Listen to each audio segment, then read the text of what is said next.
NYPA, it's time to start the show, so search for the squad and listen out for the promo with the West Wild Spitter, spin his web into a chokehold. Make it unfold, 5 o'clock. Who gives a damn of what your man to say? We spittin' live wireless, leave them shot with the gamma ray. Ain't no runner-up, cause it ain't the closest to candidate. I fly so deep and you draw like Japanese anime. It's just us and the rest, news off the hottest press.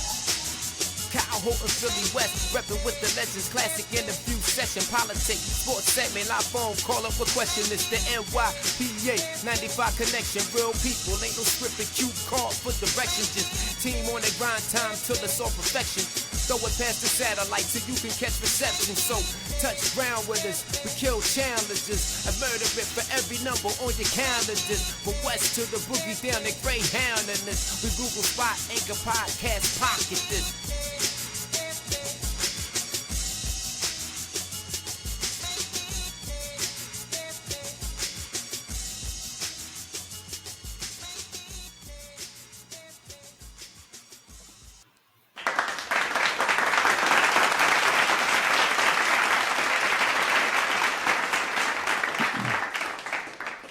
Welcome, everyone, to another episode of NYPA Entertainment Radio. It's your boy KG, broadcasting from the NYPA studios.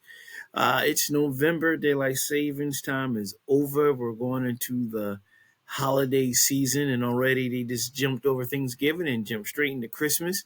The commercials already started airing like the last couple of days of October already for Christmas, and I'm sure in the department stores they started putting out Christmas items October 1st.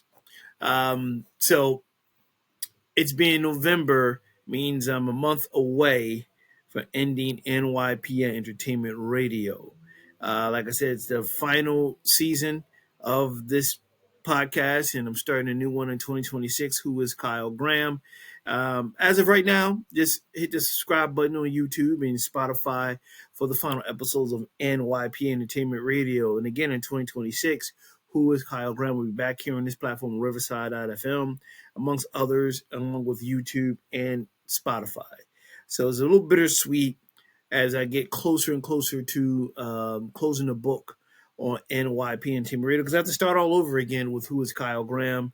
It's just a little bit of small stuff that I have to adjust to and get used to, starting all over again. Been doing the show for 15 years and kind of things is been stabilized for a while. The only major change I had to make was losing a co-host and a co-creator and continue to carry the show on. Now this is a whole thing I'm building from the ground up on my own.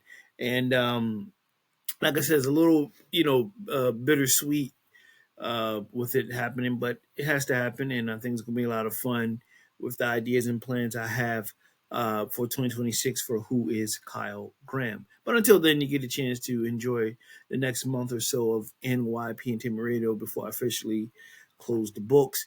Like I said, daylight savings time is over, so it's getting dark earlier and earlier. You can see behind me, it's light now. Then by the time the end of the show, it'll be dark. And that's the only thing I don't like about this time of year is it gets dark earlier and earlier, and it's cold and all that stuff. I love daylight savings time. I love pretty much warm weather because I grew up in the cold. So you see where that's going. I might be maybe down the line shifting somewhere warm eventually. But nevertheless, enough for me waxing poetic. Let's get started. There's a lot of things going on. A lot of things have happened in the world of entertainment. And I'm here to bring it to you if you haven't heard about it already. Jamie Foxx calls out guess who threw a bottle at Glorilla during her performance at his daughter's Halloween party. Jamie Foxx called out a guest after someone threw a glass bottle at rapper Glorilla during his daughter's music festival held at his house. In a video shared on X, formerly known as Twitter, 57-year-old actor could be seen standing on stage at Silk Fest. I'm probably saying that wrong. The Halloween-themed music festival organized by 17-year-old daughters and Elise. TMZ was first to report on the incident. Glorilla, I can't stand that name, 26, had apparently been performing when a guest threw the glass object at her, stopping the performance for a moment. The back in action star can be seen immediately coming to her defense, demanding to know who threw the item and expressing disappointment. Quote, why would you do something like that? He yelled on the microphone. Why would you throw something at the stage, man? This is for free. And he said other things too. Y'all don't deserve this. That's effed up, bro. He continued. I'm so disappointed. I love y'all, but I hate whoever the f that was. That ain't cool, bro. You know some shit at you throw some shit at my house. That ain't cool. And he said the N word too, but I seen actual footage. But anyway, Glorilla eventually continued her song and finished out her set. Fox and Glorilla, born Gloria Woods, have yet comment publicly on the incident, but Fox showed the support for Annalise and SYKES. I think I pronounced that wrong. In a series of Instagram posts, he praised his daughter hard work putting together the festival, which featured artists such as Tyga and Leon Thomas. This is just a little taste of what's going on behind the scene. My daughter, Annalise Fox, has always wanted to throw the biggest party in the world. He wrote alongside a video showing a roller coaster musical performance and merchandise. When she was a little kid, that was her dream and aspiration. It is now coming true, he said, of Annalise, who shares with his ex Kristen Grandis. The first annual Silk Fest was amazing. I know I'm pronouncing that name wrong.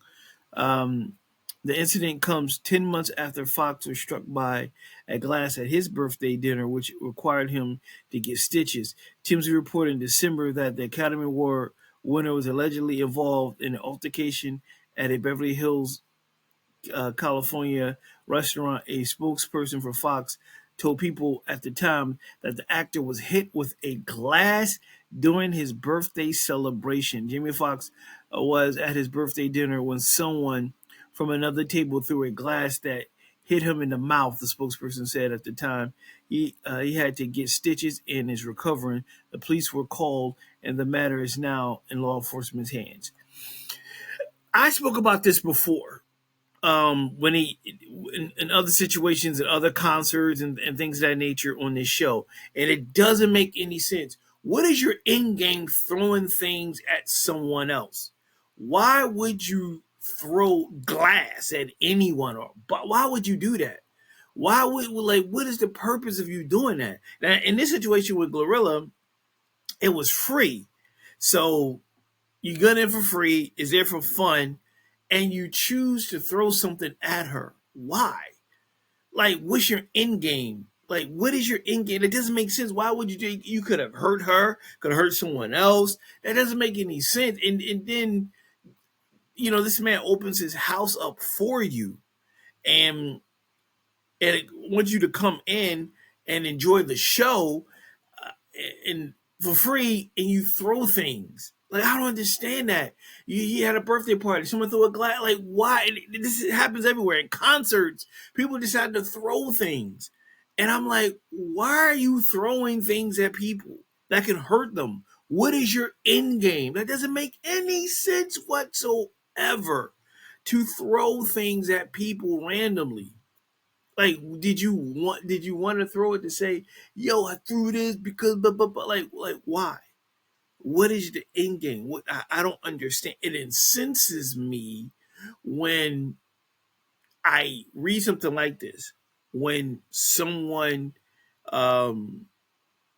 just throws stuff at people, for no reason, you just throw it at them. I don't understand that. That doesn't make any sense whatsoever. Explain that to me. Like, you want attention? Is attention that's what it is? But again, I go back to say it. I say it again. What is your end game? What is the purpose of you throwing things at people, doing while they're performing? Okay, you throw it, you hit them, cut their head open, they're bleeding or whatever. Is that what you wanted? Now, the first thing you're going to do when they approach you and put handcuffs on you, you're like, I'm sorry, I didn't mean to. Oh, I didn't mean, I'm sorry, I didn't mean to. I was playing around. Blah, blah, blah, blah.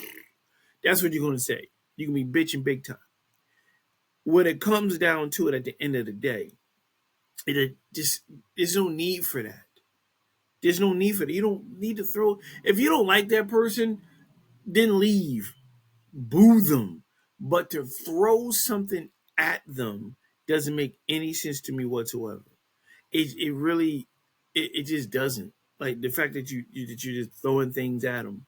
A glass even, and it's free. You in Jimmy Fox house, he invite you in, and you want to throw things like why would you throw it? Like come on. I don't know. I don't get that at all, and it's frustrating. And like I said, someone could have seriously got hurt at the end of the day, and it's just not necessary. It's just stupid. It is stupid. It just doesn't make sense. There's no reason for that unless you just want attention, and you're just a heartless piece of shit that just wanna just disrupt things and just be mean. You know what I mean? Just be mean. I don't know. It just doesn't make any sense. It just why do that? Someone seriously could have got hurt. You could have hit her, missed her, hit someone else. Anything could have happened, and all you would have did, whoever that person was just like, "I'm sorry, I didn't mean to. I was just playing around. I didn't." Whatever. You came up with some man's excuse, but it's stupid. It needs to stop, and it has to stop. It's been going on. It just doesn't make sense. Why why would you do that to someone? Why would you throw something to hurt them? I just I don't know. That just doesn't make any sense. It really doesn't. And like I said, I would have said you paid money for that, but in this situation, you didn't. In other cases, you did pay money. This was free. You going to your Jamie Foxx house. Like, come on, dude. I'll be on my best behavior. Probably a lot of ass there, too. You know what I mean? Some fine ass. You chilling, got good music, food, drinks, Halloween. Enjoy yourself. You going there disrupting shit. Can never do nothing for people, man. I'm telling you. Can never do anything for people. My gosh. Staying in a Halloween theme, because we just coming off of Halloween, Offset dropped surprise Halloween album, Haunted by Fame, and is streaming now. Offset has delivered a Halloween treat to fans, releasing the surprise new solo album, Haunted by Fame.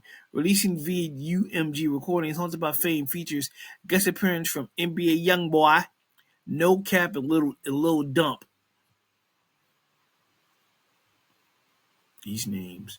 Offset also dropped a horror-themed music video for the lead track Ya Dig, directed by House Party, Two Eyes, pairing eerie visuals with haunted house production. The Migos rapper teased the project just hours before releasing, writing cryptic messages on social media and sharing a masked teaser clip that hinted at the darker sonic palette. The 11-track project arrived just 2 months after his introspective third effort. Kyrie continued to profile the run for the Atlanta rapper. Why Kyrie leaned introspective, haunted by fame, sees Offset trading raw confessionals for paranoia-laced productions, distorted hooks, and sparse 808s. Offset's Billboard chart history includes more than 30 entries on the Hot 100 as a solo artist, though he has yet to score number one hit on the chart. Offset has logged over 30 solo entries on the Billboard Hot 100, though he's yet claimed a solo number one. His highest charting solo cut was Ric Flair Drip. That was dope. The Ric Flair Drip. It reached number 13, while featured spots on hits like Tiger's Taste, which is number 8, and Kodak Black Zeze number 2 helped boost his profile. His debut album, Father of Four, opened at number 4 on the Billboard 200 in 2019, in the year 2019, with 89,000 units, followed by Set It Off in 2023, which debuted at number 5 with 70,000 units, and hit number 2 on the top R&B and hip hop album charts. Also a collaborative run spanning Cardi B, Travis Scott, 21 Savage, and more continued to keep him in rotation with Migos. He hit number 1 on the Hot 100 in 2017 with Bad and Bougie featuring Lil Uzi Vert. Now, I also heard, and I thought this was the article, and I was wrong, that he has a track dissing kind of throwing subliminal messages at Cardi B and her new man Stefan Diggs. And I thought I had it here, and I thought that was it, but I clicked the wrong one. I think I picked the wrong article, but he did. Now, what I think about that in general, look, man, at the end of the day, you're not with her anymore for whatever reason. To take shots at him and her makes you just make you look soft. You know what I mean? Move on. You know what I'm saying? Y'all both, share kids together, be cordial, keep it. There's more fine ass out there. Again, I don't know what happened in their relationship. Care less. Don't know who did what to whom. They know it's his side, her side. So one middle is the truth. But I did hear that he like made a whole verse dissing him and her, and I think that's kind of lame. Like, grow up, dude. Let that go. Keep it moving. Find some new ass, and go about your business. Be a father, and let her do her thing. You do your thing, and keep it moving. Keep it moving. Keep it tasteful. Keep it peaceful. The whole nine. You know what I'm saying? So, I'm not a big Offset fan. But I did like the Ric Flair drip because I like Ric Flair, and Ric Flair's the rapper. I mean, the wrestler, excuse me. And the video's funny, and I like it. Too much N words, but what are you gonna do? That's the only song I like is that was Ric Flair drip because they have Ric Flair wrestler, and I'm a wrestling fan, so you know what I mean. Moving on. Speaking of Cardi B, Cardi B told fans she won't pick on Bia's Bianca album sales. She quotes, "That's overkill." Cardi uses some discretion when it comes with her ongoing beef with fellow rapper B.I.A. During a recent X Spaces, the Bronx rapper told fans, excuse me, listening in that she has no intention of dissing Bia's album sales as she was in the middle of a rant about bullies. I don't pick on bitches, she said. I don't wake up every single day like I'm gonna pick on this girl because I can. I just found out Bia's album numbers yesterday. I'm not going to pick on her because of that shit. Then that's overkill.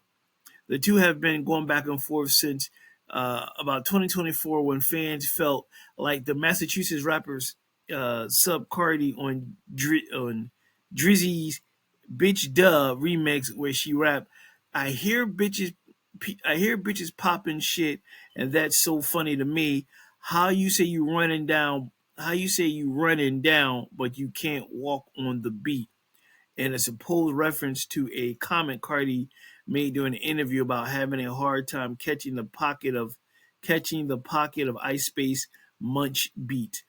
Most recently, Bia told Billboard in an interview that she decided not to respond to Cardi's Pretty and Petty diss on debut album Bianca because she didn't want the project to be overshadowed. "If I was to ever address it again, I would never attach it to my album because this is a beautiful body of work that I believe in," she said. "I wouldn't want to disservice this and overshadow it with noise or negativity." Bia's debut album Bianca dropped on October 10th and failed to reach the Billboard 200 chart, earning 3,000 equivalent album units in the first week of October 10th through the 16th, according to Luminate. Well, you know what? Look, it happens. Your first album out, you may hit a home run, you may not. You may hit a double, you may hit a triple, you may strike out. That doesn't mean that the album is not good. It really doesn't mean that at all. It's just people wasn't streaming it or listening to it or bought it or whatever the case may be. Uh, and I commend Cardi for not doing like just my camera here, y'all, the low hanging fruit type thing, where it's like, oh, that's too easy, that's overkill. I could tackle on her numbers or whatever. Because at the end of the day, next thing Cardi does could end up a flop also. Her next album, not this album, or if she do another album, or she whatever, the numbers could be horrible, whether it's movies or a television show or whatever. Um, and sometimes it happens. Your first album, your artist, your new artist, you drop an album, and sometimes it just doesn't rank. It just doesn't peak, or it doesn't reach a certain level. That does not mean that it's a bad album. It's fickle. Fans are fickle. The industry is fickle. That's just what it is. Same thing with movies and television shows. Of all this great talent, and it just sometimes it just doesn't work out. Um, Case in point, I'll give you an example, and it's not someone's first movie, but it's like stars that are used to making blockbuster films, like Dwayne Johnson, who's known for making blockbuster films, um, made a movie recently, and I think the name, I might be getting it wrong. It was Surviving the Fight or something like that. It's about a former MMA fighter, Mark Kerr, and it was very poignant. I never seen it, but I heard it was pretty good, and it was more driven for like Oscar buzz than blockbuster. You know what I mean? So when it came out last month, it was like, oh, the biggest flop in Dwayne Johnson. And sometimes, as he put it, it's like, I'm not looking for the blockbuster. I do it for the art. I do it for the love. It's a good movie. So a lot of Oscar-worthy movies sometimes are not blockbuster hits. A lot of blockbuster hits are not Oscar-worthy movies. You know what I mean? Jeremy Allen White, one of my favorite actors from The Bear, who just did a movie drop playing Bruce Springsteen. It dropped like last week or so. It's like it may be ranked number 6, but it might be Oscar worthy. You know what I mean? And it might be actually a good movie. People might just not have no interest in it. Some people may not have no interest in Bianca's album. You never know. And then sometimes what you think is going to be success, don't be. You think it's not going to be success, will be. It's fickle. We live in a fickle world with human beings who you never know. At the roll of the dice, is a roll of the dice if they're going to like something or not. And like I commend Cardi B for like, well, it's pretty much a low hanging fruit. It's too easy. I'm not gonna go after her for numbers. It's numbers. That doesn't mean that she's not talented, and that doesn't mean the next time she drops something, they're thinking soar right through the roof. You never know. And then the next thing, like I said, Cardi touches, there by the grace of God go I, where her shit could not do well, so to speak. And it is, I guess you could say, maybe a bully mentality, possibly, is picking on her. That's what 50 Cent would do. 50 Cent's a bully. He's hands down a bully. He loves going after people. If that was 50 Cent, he would attack you in so many ways. If you was on your deathbed, he will bully you because you're about to die. That's how much of a bully he is. Like, look at you about to die. Oh, you got cancer. That's you. Because that's 50 Cent. 50 Cent he's a hands down, he's a bully. That's what he does. He is a bully. You know it, and I know he knows he's a bully. He bullies people. That's what bully do. He antagonize people when they're at their lowest, and he fucks with them and all that stuff. And I'm glad Carter took the high road, and it's not going to mess with Bianca's numbers or mess with her. So, I commend her on that one. You know what I mean? Sorry, I'm trying to get this camera situated. All right, moving on. Staying with Cardi B because she's in the news a lot. Let me pull this up. Cardi B shuts down. Deluxe album rumors promise a new era and a new album in less than a year. During the Ken X Spaces chat, Cardi B told fans she's done answering the same questions. No deluxe, no remix album, just a whole new chapter on the horizon. Cardi hopped on Twitter. I call it still Twitter. On Monday, October 27th, and delivered what can be only described as peak Cardi, honest, hilarious, and brutally transparent. In her signature drawl, she addressed fans' growing list of questions about her latest album, future projects, and the constant chatter online. The verdict: no deluxe album, no remix project, and definitely no more overexposure. I'm not putting out a deluxe, and I'm not quote. I'm not putting out deluxe. I'm not doing a remix album. And she said bluntly, "What I gave you is what y'all getting. However, I want to put out another project, another album in less than a year." That statement alone set off alarms across social media, with fans celebrating the news that the rapper is already planning the next move. But Cardi made it clear she's doing things on her own time, on her own timeline.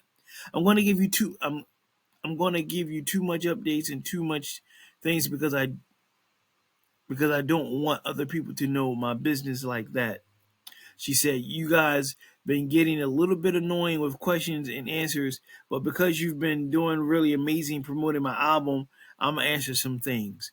While fans have been begging for a deluxe version of Am I the Drama, Cardi seems ready to move forward creatively. I get it out, y'all.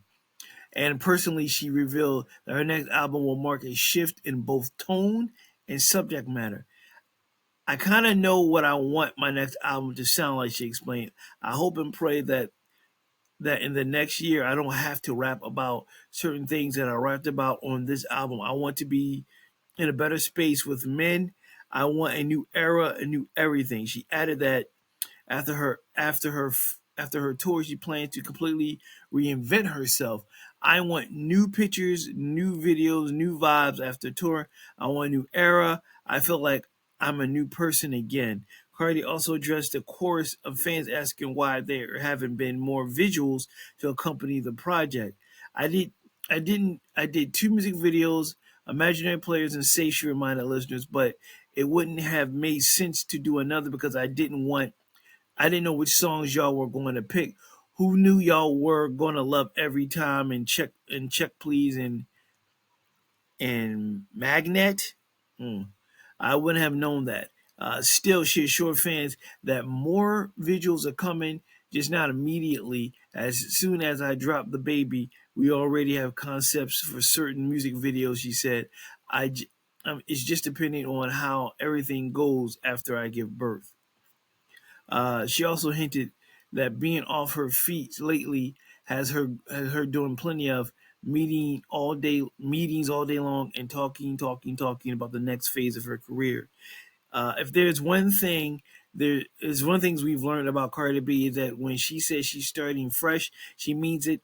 "I don't want to waste time doing a deluxe remix album and use the artists that I could use on a new project." She said, "I just want new everything, new pictures, new videos, new vibes."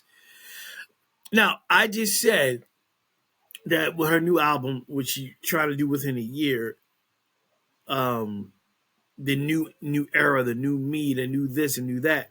Some people may not like it, and it may not reach the numbers that she's used to. It happens.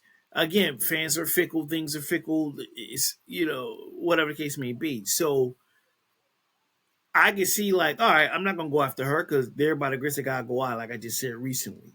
So I commend her on stepping out of the box, being different, coming at a different approach, rapping about things differently, maybe looking different. Because sometimes you got to reinvent yourself, which is a risky move. It's risky because even though you may change, people might not want you to change. And then sometimes, which is tricky, to get tired of the same stuff and want you to change. But when you do change, some people complain about it. It's weird, but it's true. But as an artist, you gotta, whether it's music, television, stage, writing, whatever, movies, it's good to kind of challenge yourself and at times maybe reinvent yourself. Um, because you want to be a little bit different. You don't want to keep putting out the same thing over and over again. You don't want to keep sounding the same and looking the same. So you might want to create something different to stand out, get a thing out of the box. Like I said, to challenge yourself differently, and just and go and throw it out there. And again, fans are fickle, man. Like they might want something new. "Oh, you're always doing the same thing over and over again." Then you do something new. They're like, "Oh, I don't like that." You need to keep staying. You need to stay with what you already have. It's a tricky business overall in the world of entertainment, arts, and so forth. To try to be different and try to stand alone and reinvent yourself is not easy. So I'm curious to see with the next year or so what the new Cardi B is going to look like and sound like and feel like and the whole nine. And I think a part of that is you get older, you start maturing, and you can't keep rapping about the same things over and over again. You know, you like your parent, you're in your 30s. You may see things differently and experience things differently, and you might not have that much anger that you used to, or that those problems that you used to have, or anything like that. So I'm curious to see what it looks like, and if it's going to be successful. Again, humans were fickle. We were fickle creatures. One minute we like something, next minute we don't. So we shall see. Looking forward to it, and we'll find out. All right, moving on.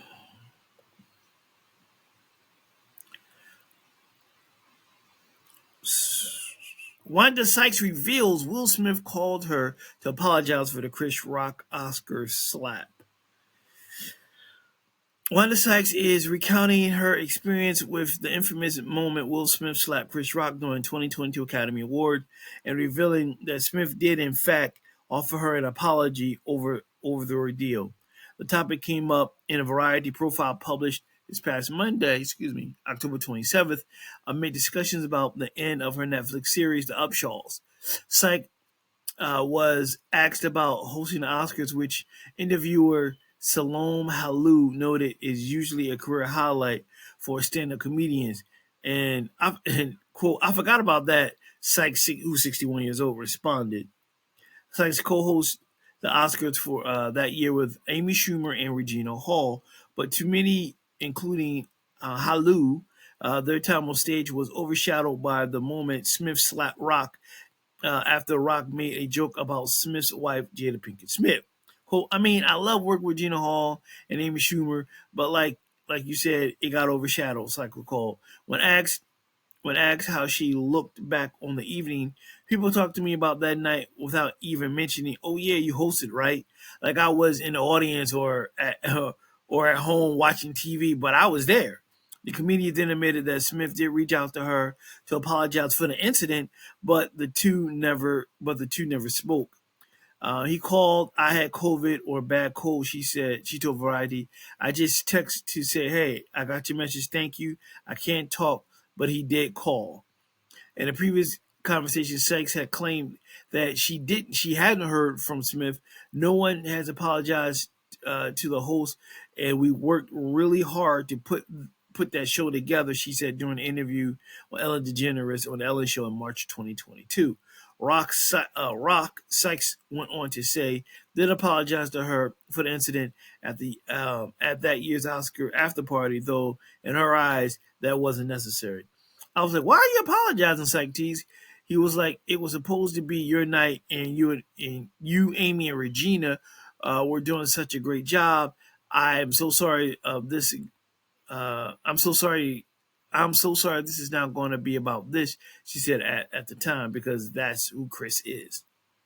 Smith, 57, was banned for 10 years by the Academy of Motion Picture Arts and Sciences for hitting Rock, who's 60.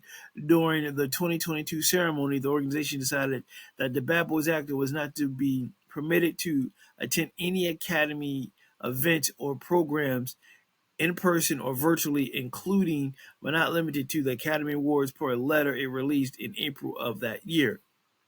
The actor also resigned from the Academy in the incident's aftermath.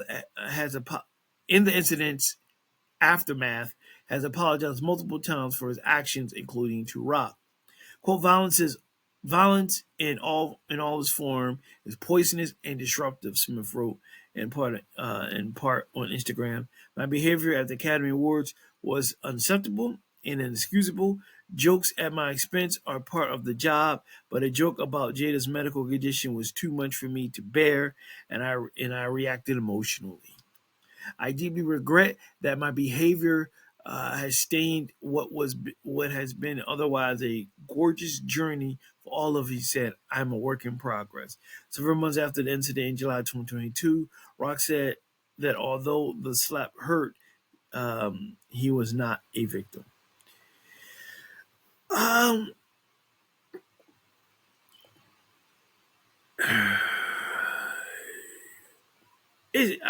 I'm glad he reached out. to Wanda Sykes, and I hope he reached out to Regina Hall and Amy Schumer. That was a messed up night. I remember it vividly. You can't come back from that. It's and what's done is done. I'm not going to revisit the whole thing. As a fan of Will Smith, I'm a fan of Chris Rock also. I was disappointed on how he handled it. I'm not going down the rabbit hole again on how he could have handled it, but we all a work in progress. That was the biggest mistake he could ever make professionally on the biggest stage with the brightest lights with the world watching because they will never let that go. Um, and that did put a mark on his career because anything he does going forward that is wonderful is going to always circle back to that moment. And it did take away from the great job the three women were doing that time and his Oscar win and Questlove winning the Oscar right after that and the whole thing. Um, it's over with now. Like I said, the media people won't let it go. They can't let it go. It's like let it go. It's over with. No need to bring it up. What were you thinking during that night? And all some people don't want to talk about it no more. But the media is the media. They're going to keep bringing it up. They're always going to make a question about it because that's what they do. They want sound bites. They want to keep wounds open and fresh, and continue to pour the salt in it because that's what the media does. But he apologized to Wanda. No, again, I hope he did to Amy and Regina, and to Chris but there's no coming back from that. I don't think him and Chris will ever be friends again. Oh, excuse me. I get emotional, Dejan. I don't think him and Chris will ever be friends again because of that, and um, it happened. He being Will has to live with that for the rest of his life. That embarrassment, that shame that he brought to himself and his family, and you live and learn and you grow from that. But you gotta let it go. Overall, it's over with. Stop. People keep bringing it up. Media keeps bringing it up. Just let it go. And the Upshaws, which is a great show with Wanda Sykes, final season on Netflix. I got to find out when the premiere date is. But that is a funny, funny show. I hate to see great shows come to an end, but that's a great show. It's a good show. Been Emmy nominated. Great cast, funny as hell. I definitely got to check out when the season finale is of the Upshaws. But I love Wanda Sykes. Been a fan of hers for years. All right, let's move on. Got a few things here.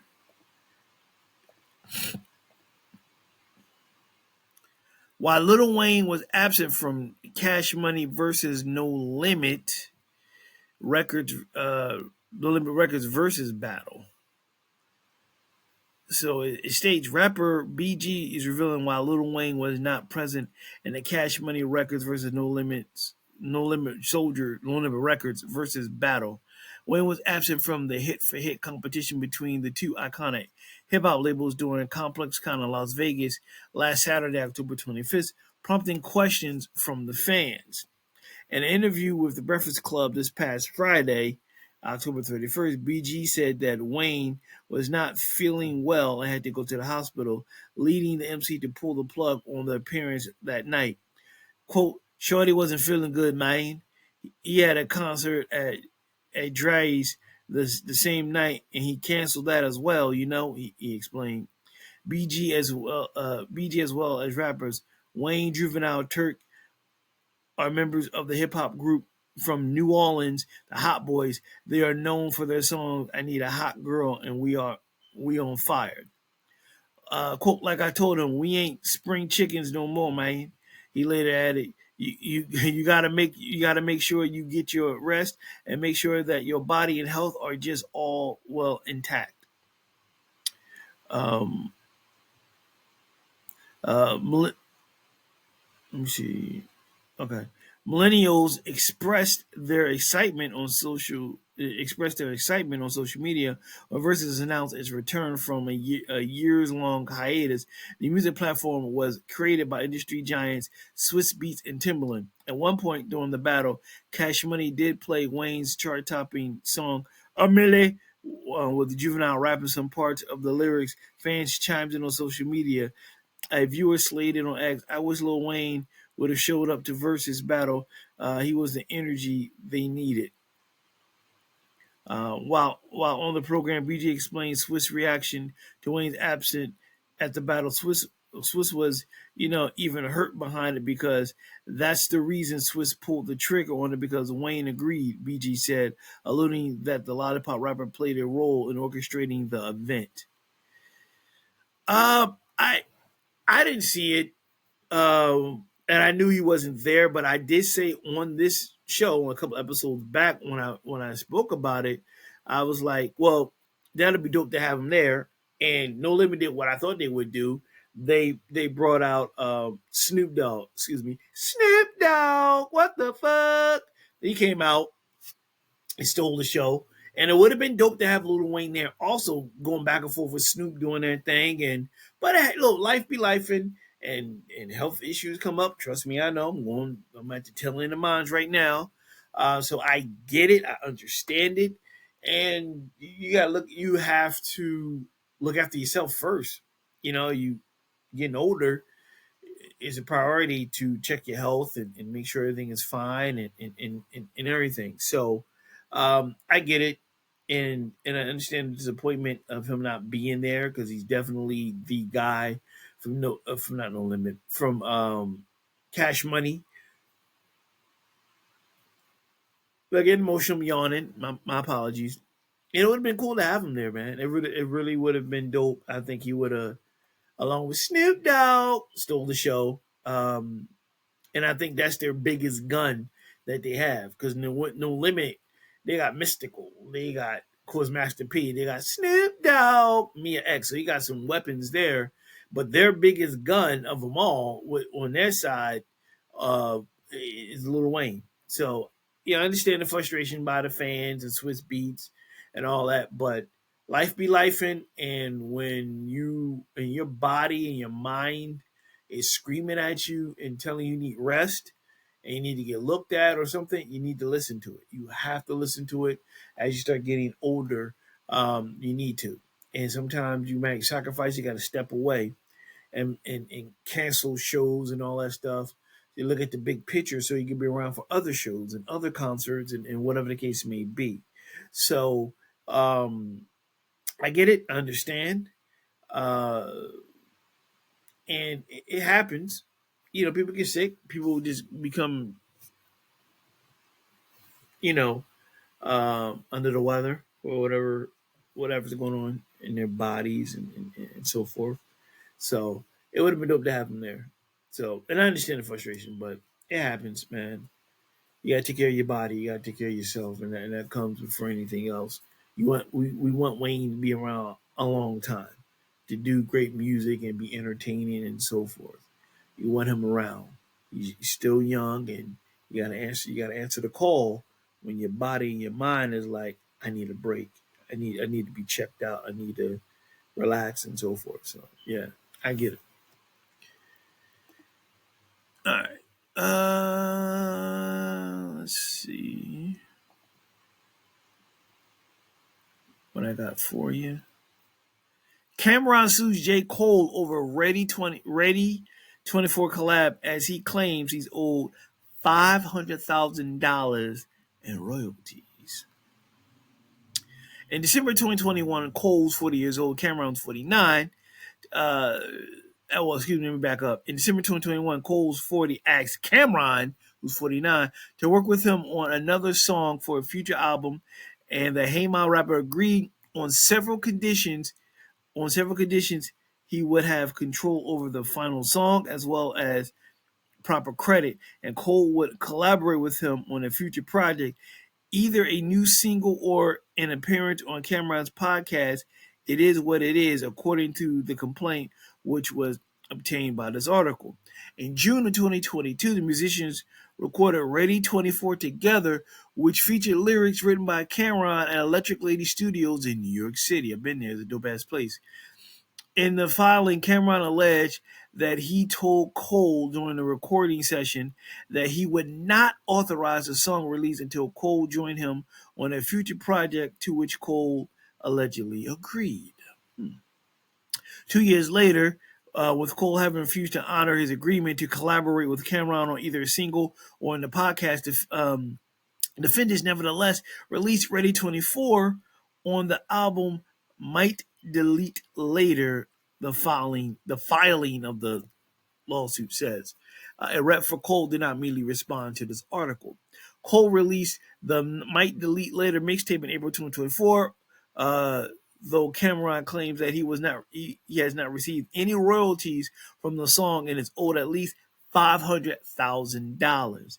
Cameron also alleges that Cole never followed through on his promise to take part in a future collaboration and that the star denied multiple requests to appear on the podcast. The filing also said that Cameron asked Cole in 2022 to perform in one of the two songs he previously recorded, and Cole said no, claiming he preferred to collaborate on an entirely new song that they write together.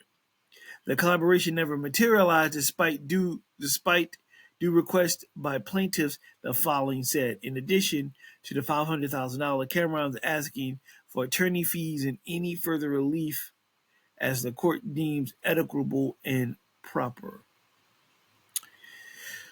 My question to this is, do you have everything in black and white? Meaning, is it on paper that he agreed to $500,000? Did he agree to appear on the show? Did he appear to collaborate in other things? Where I'm going with this is that if it's a handshake deal, it's his word versus his word. If there's a contract or something written down stating that he said he will pay X amount of dollars, or he will appear on the podcast, or they will do a song together, and it's written down, signed, notarized, you have something. But if it's he said, I did not say, but you said, who said that? Who's over there? Who came over? What came in? Then in my opinion, not a lawyer, I don't think it's going to hold up in court. So, but it sounds like to me, maybe something was written down. It's because Cameron's confident of this happening. So at the end of the day, the question is it in writing? Is everything agreed to in writing? Because you going back and forth saying I never said that. He did say that, but I just said.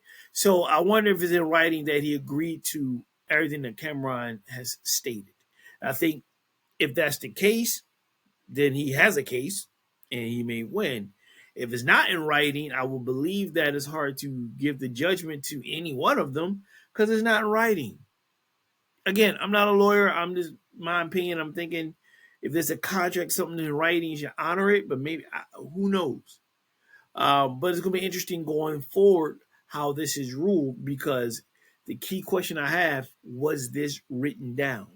Was there a contract? Was there a written agreement signed by both stating X, Y, and Z?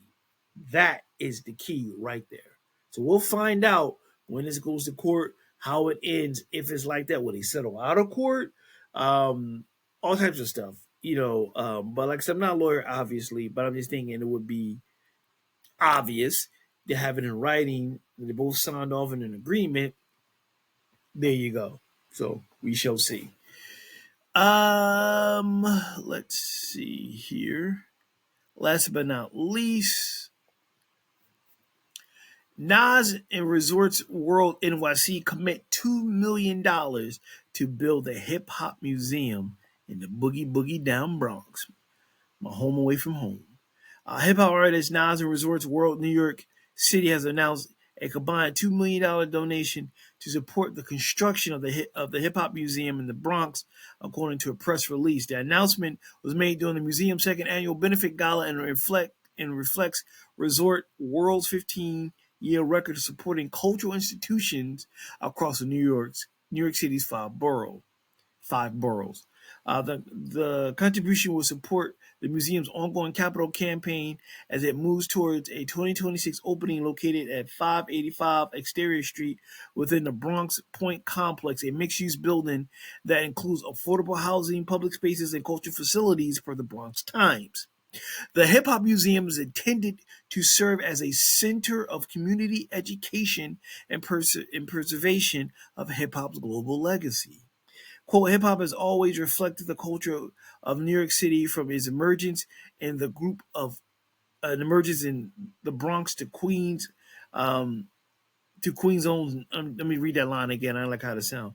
Hip hop has always reflected the culture of New York City from the emergence in the Bronx to Queens own Nas, said Kevin Jones, chief legal and chief strategy officer at Resorts World New York City press release.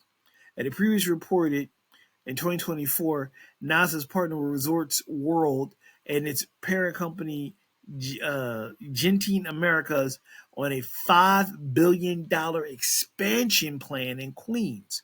The plan has since grown to $5.5 billion and was approved by the Community Advisory Board in September of 2025, per reports. Alongside the casino, Nas emphasized that the museum represents a significant milestone for hip hop culture. Building this hip hop museum is something our culture has needed for a long time, he said in a Resorts World press release. It's powerful to see a space being created to preserve that history and to educate and inspire the next generation. Being able to contribute alongside Resorts World to help bring this vision to life is an honor. The museum stands as a reminder of where we came from and a celebration of everything hip hop continues to be, he added. Rocky Picano, founder and CEO of the Hip Hop Museum, said the $2 million gift from Nas and Resorts World was a highlight of the gala. His generosity supports our capital campaign and brings us closer to opening our doors in 2026.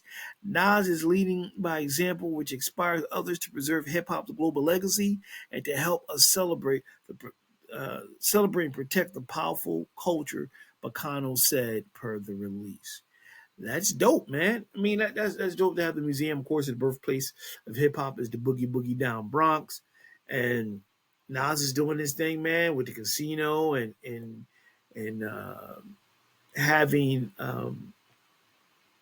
this museum built in the Bronx and trying to make Queens better. And it, as a whole, let's do getting this borough together, which will branch out to the other five boroughs, and that's what you want to see. You want to see someone of non-status and at times maybe Jay-Z status or anyone who has huge status give back to their community in some shape or form.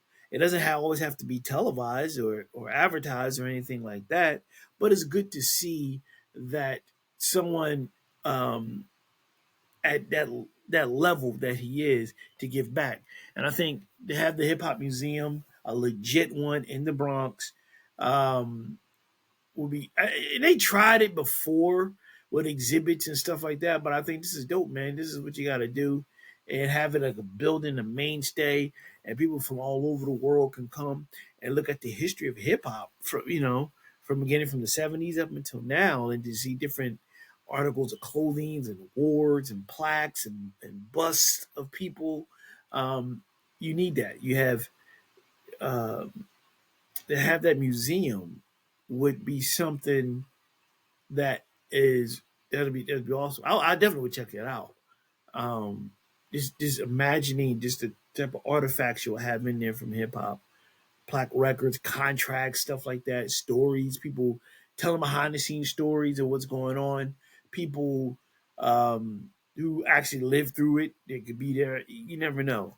And I think that's kind of cool, man. Hopefully it happens in 26 and it works out in the whole nine. But I think it's really cool to see that happen. And I dig it the most. That's kind of cool, man. The hip hop museum in the Bronx. No better place to put it at, man, but the birthplace of hip hop. My home away from home, the Boogie Down Bronx. And yeah, man, can't wait to see it. Nas doing this thing, man. They all doing this thing. And, you know, you'd be surprised who does what behind the scenes. Because some people want the media to know, some people don't. Some people don't. Some people do care, some people don't. But to give back, I think is cool. To give back to the community and just help lift other people. That's really cool. I like it. Well, with that being said, and said that being, ladies and gentlemen, boys and girls, Get ready to wrap up this week's episode of NYPA Entertainment Radio. As always, I appreciate you guys taking the time out. Remember, press the subscribe button. You get notifications of brand new episodes and the final episodes of NYPA Entertainment Radio coming to you from the platform of Riverside FM. Check it out on Spotify, video or audio version. And then Who's Kyle Graham coming soon on those platforms and others. Let everybody know about NYP Entertainment Radio. And while you're doing that, say also, who is Kyle Graham is coming behind that. They're like, who is Kyle Graham? Like, I don't know, but he's somebody. So looking forward to that. Thank you, everyone. And like I always say on every show, is that stay focused. Believe in higher power you believe in. Take it day by day. I know it's not easy. There's a lot of stuff going on. And try to keep positive people around you. I think that's the key thing. And try to think positive. I know it's easier said than done, and I'm working on it myself. And that's just the key thing. Just trying to be positive. Believe whatever power you believe in. Take it day by day. Life be life. And there's a lot of craziness going on in the world. A lot of stuff happening. The government shut down and certain programs being stopped. Hang in there. It's going to work out. It's going to... The high power you believe in. Good Lord above. Allah, whoever. Will guide us through this. And it's tough. And it's rough. And that's why I try to make sure I pride myself every week, at least give an hour some change, get your mind off your problems, talk some shit about other things, and so forth. I want to do live stream soon. I'm going to do it with the new show where you can comment and say some things. Looking forward to that. And got some guests lined up for Who is Kyle Graham. I'm maybe trying to end one painting burrito quietly, some more intimate. But like I said, I thought about it. I'm gonna say this before I go. I thought about it. Say yesterday because it's November 1st. I'm recording this November 2nd. I said, man, the end of the show is coming soon, and I was like, I wasn't going to end it. I thought about changing my mind. I really did. I was like, maybe I shouldn't. Then I was like, no, I have to. I got to move on. It is something I need to do. I have to close this. I have to close this book. I have to. I got to move on from this, and I got to do something fresh and new and just leave this behind. And that's what I'm going to do. And I thank you guys for the support and the journey I've been on and the changes that have been made and the further changes are going to happen. So that's what's going down. So as always, thank you so much. Stay focused. And Lord willing, I'll see you next week here for another episode of NYPA Entertainment Radio. Countdown is on, man. Final shows is coming up. And thank you. Stay safe. Enjoy your week. NYPA Entertainment Radio.